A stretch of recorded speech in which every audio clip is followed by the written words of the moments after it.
Yo, what's up mga kaotis? Magandang hapon po sa ating lahat. Yan. So, yan, bigay shoutout pala sa lahat ng mga solid supporters natin dyan. At sa mga silent viewers natin, so huwag po kalimutan mag-subscribe mga kaotis. So, sana ma-hit natin ngayong taon yung 5K subscribers. Maraming salamat. Paki-click na rin yung notification bell natin.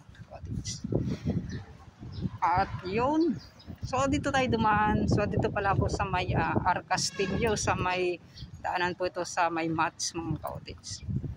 Yan, so titingnan natin kung saan yung daanan. So dyan pala, mali pala yung nadaanan natin mga kaotits. So kita-kits na sa kabila, let's go. So yun mga kaotits, grabe sobrang init. So dito pala yung daanan na yon, yung papunta po sa dulo. Yan o. Mali pala yung naikutan natin kanina. So mas malapit kasi dito.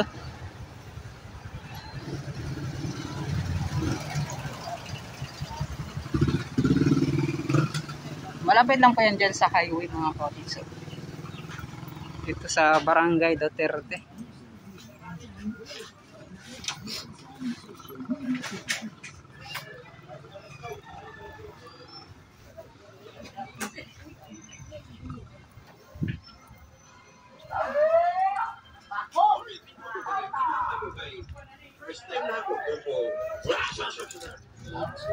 So kahit dito mga kaotits, pwede rin namang gawang access road kaso mas maganda talaga doon sa yung sa may Mat School talaga, sa may Altirado. Kasi dito parang marami pa talagang mga bahay na makukuha. Yan mga kaotits. So yun, at dito na yung dulo niyan mga kaotits. Oh.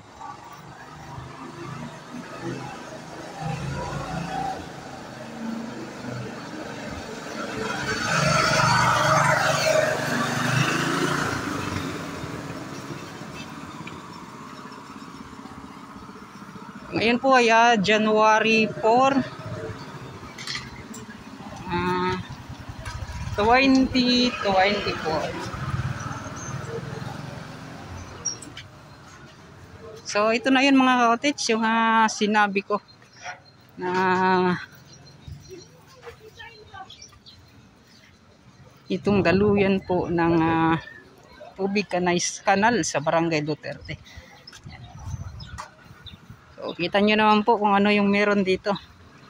Sayang po at high tide ngayon. Maganda sana kung low tide yun. Makikita talaga natin ng malapitan. Yan. O rito po ay pa low tide pa. So dito banda mga kaotits, kita naman natin ano yung kanilang mga nagawa na at itinambak dito. Yan. Yun yung nakita natin na tawag niyan, yung yung bahay na hindi talaga natapos, yung mga poste. Dito banda, tingnan natin baka yan, itry natin dyan banda mga cottage. So pupunta tayo dyan sa unahan. Sobrang init po ng panahon.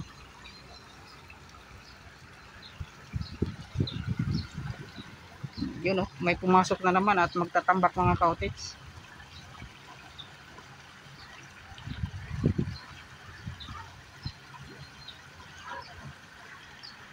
So dyan banda gagawan pa yan ng box culvert, kaya po hindi pa sinerado. So isa rin sa mga dahilan hindi mga kaotits kaya malaki po yung espasyo ng hindi po pagsarado, kasi yun nga po yung mga bangka dyan, mga pambot ay dyan po yan dadaan para makalabas. Kasi yun nga po yung ginawang access road ay naka-close kasi talaga. Kaya walang mga mga cottage, walang mga bangka na makakalabas kapag isnirado po dito. Yan.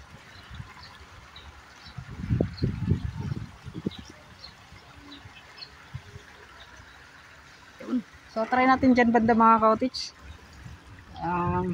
Hanap tayo ng mga daanan.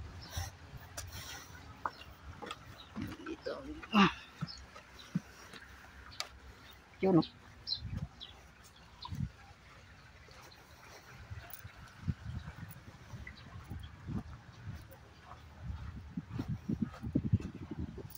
So yan mga cottage, so bawal na dahil musulod, oh. So dati mga cottage dyan banda, yung tinambak na yan ay shoutout. Pwede ka pa po makapunta dyan banda. Ngayon po ay hindi na. Yan na. Okay. Dili na pwede makatodiri, no? Di ba ka pwede makatodira? Pwede, pwede dili. Pwede yapon, pero gi-close man lagi. Dire. Ano. Salamat ah. So mga cottage, kita na po ninyo kung gaano na po ka-taas po. Parang pwede nang sa second layer po yung kanilang ginagawang pagtambak.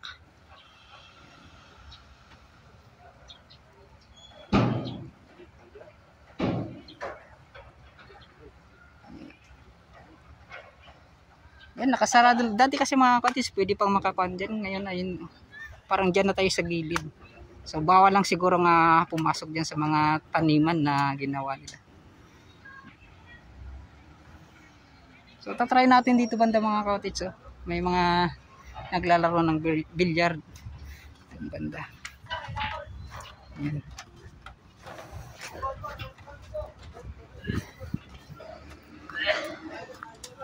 So, yun, oh.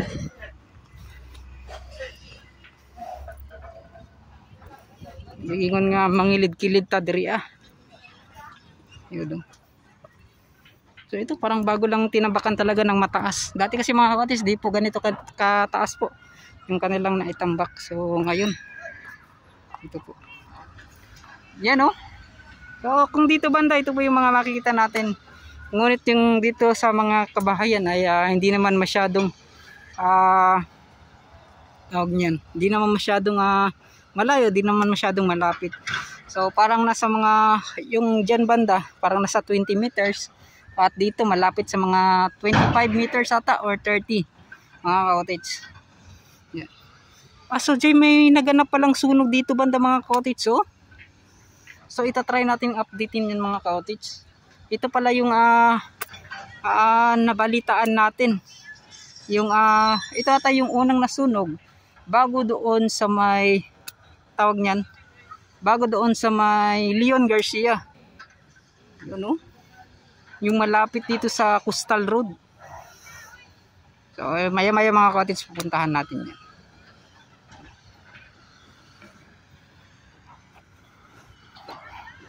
So dito banda, delikado kapag mahulog mga cottage. So, dire oh, dagat kita padulong. Okay. So yun mga cottage oh, dito banda sa may Barangay Duterte. Sakop din dito sa may Barangay Duterte mga cottage yung na pinag-updatean natin. So yan po yung access road.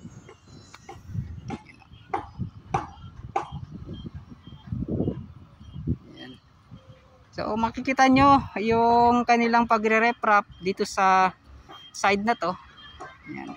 So mas marami rin mga cottage ngayong araw yung pumapasok na mga truck na may kargang buhangin, mga bato. Yan mga cottage.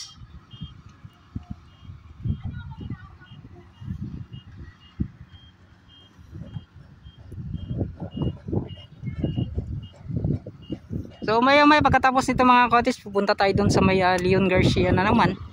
At i-update sa inyo ano yung mga makuha nating update kung ano na po yung mga nagbago dyan banda.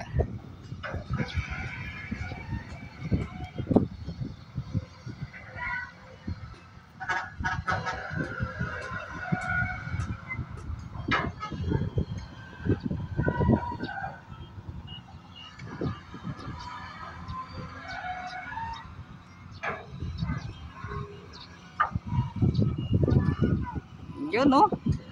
So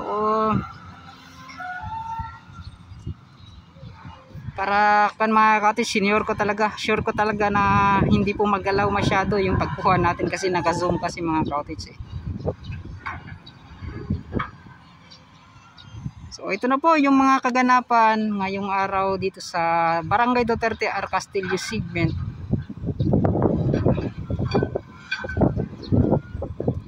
isa sa pinakamabilis na pagtambak sa ginagawang coastal road dito mga cottage, na 4 months lang ata, sobrang haba na po, sa 5 months to 6 months na ata mga cottage yung pag-umpisa nila hanggang ngayon.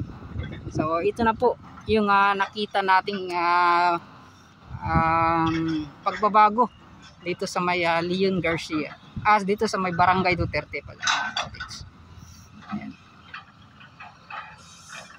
So hanggang doon yan sa Barangay Sentro yung tawag niyan, yung sa may Vicente Lau. Siguro abot na ng mga 800 meters siguro yung haba po ng itinambak na lupa.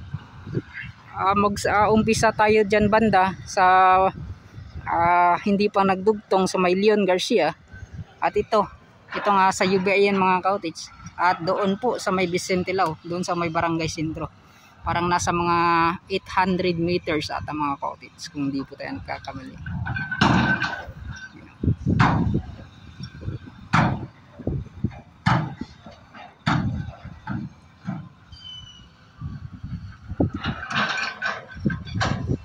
So yun, ito po yung update natin. Hindi na lang po ako pumunta doon sa yung access road. Yun nga po mga cottage, napakalayo na po kasi ng ating iniikutan. Kaya dito lang po muna sa isang area na to, kasi doon din sa may ang tawag niyan, sa may Vicente Lau, mahirapan din tayo makapunta doon kasi yun nga po nagtatrabaho nagtatrabaho na sila doon sa malayo. Hindi na po katulad dati na yung pagtatrabaho nila dito sa kanila pang access road hanggang doon sa ginagawang Davao Coastal Road. Yun, napakalayo pa ng ating lalakarin hanggang sa kanilang doon sa kanilang ginagawa. Ayan. So dito po muna, hindi rin kasi natin itong na-update ng malapitan mga cottage. Madalas doon po tayo nag-update, tapos zino-zoom lang itong areang to.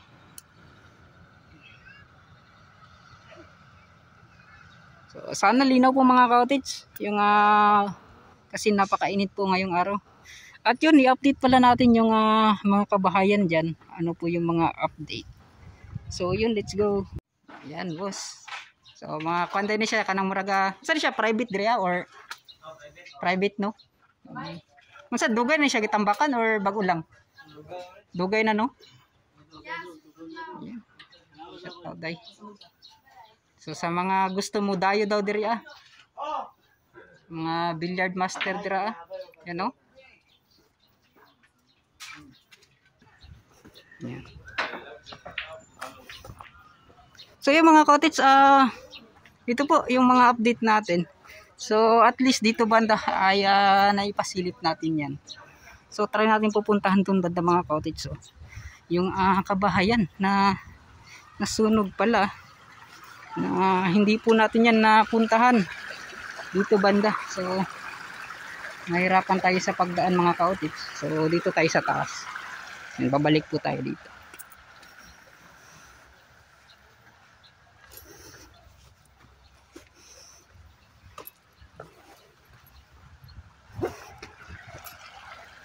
Yan.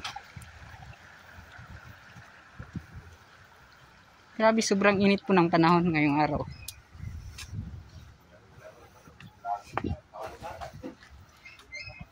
So dito banda mga cottage, try lang natin dito kung ano yung mga makuha nating update. So idinagdag ko lang sa ginagawang coastal road. Dire? Bawal dire? Taganong giro draa. Taganong giro draa. Daha giro? Yan. So, daha giro dire? Ang gamay ra kuloy kanang. Mga pila ka balay po nasunog daw dire Dagan? Dagan? Yung mga cottage, ito po ay parang December kano sa ganyan nasunog gani no? Mga December 20 20. no? Oo, apila mo dira. Asan yung balay di ay? Ana dako kana dira sa una amo ako. Karon ko no. Kasi pangalan mo sa YouTube ya. Tito Tans TV. Tito Tans. Yan. Ay mo ning YouTuber. Yan, shout out ay. Tito Tans TV ha. Yan, salamat. Dapat diri ko no. So, yun. Sana oh. So, ngayon ko lang po na-update to mga ka-cottage kasi yun nga po ay Ayan. Bye-bye pa doon. Naayos. yan. So, doon banda mga ka-cottage. So, marami-rami pala, no? Saan to daw sa unahan? Ang sunog ani. Kapilya. Correct man, kapilya diri Yung bahay ko ng auntie ko hindi nasunog. Dira no, sa unahan. So, dira taman. So, ito yung nakita natin sa social media dati mga ka-cottage na yung malapit sa Coastal Road. At ngayon ko pala po napuntahan kasi yun nga po, hindi ko talaga to namalayan ngayon. Yun lang po, yung pag-update ko ngayon dyan banda, dito pala yung sunog na yun. Yan. So, dyan po yung Coastal Road mga ka-cottage. So, Yan. Yan yung so sa'yo dahil natong sunog daw? pwede ka mo to dry. May mag-away na mag-asawa at sinunog daw yung mga damit nila. Okay. Yung karton at Yan, no? Yung mga ka-cottage sa. So, Dahan yan. Yan siguro. Dito banda. Diri ang una nga nasunog. Asa nagsugod diri So dito daw banda yung apoy na nauna mga ka-cottage, unang sumiklab. So yan po mga ka-cottage sa base lang po yan sa sinabi ng bata. Yan, so di po yan natin kan mga ka-cottage. Pangalan sa YouTube niya kay Kings Official. Ha? Ano sa mong YouTube channel? Kings Official. Kings Official. Official? Kings lang. Kings. O kanino mo naga-YouTube? Pilan mo subscriber? 10 pa. Kon lang YouTube mintras bata pa. Unsa may mga content mo? Games. Dili. Unsa? Mga challenge. Challenge lang sa mga moron funny. Comedy. Yan. So kon lang. Maliguan dito. Ayan oh. So untag dili mo baho na dira banda. Paki-support mga ka-cottage sa Kings Official. So sayang YouTube channel, YouTube na or Facebook page. YouTube. Sa YouTube. Yan oh. So ako ang i-searchan niya para masuportahan sa atong mga viewers. Ako Tito Tans TV. Search ninyo sa YouTube. Yeah. So kanto mga ka-cottage. Ako dito sa Santa Cruz. Diri na ko. Kayo manakman ko dito Yan oh. So daghang salamat sa inyong duha. Yan, salamat. So amping mong duha, amping. So yan mga ka-cottage, hanggang dito lang siguro.